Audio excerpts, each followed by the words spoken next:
கல்லாக கிடந்த மனம் பூவாக மலர்ந்த விதம் கந்தாவும் கருணையன்றோ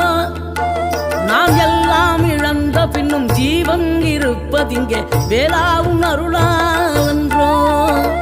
கோடி பணம் இருந்தாலும் மேலும் அதை தேடுகின்ற மானிடர்கள் கூட்டம் நடுவே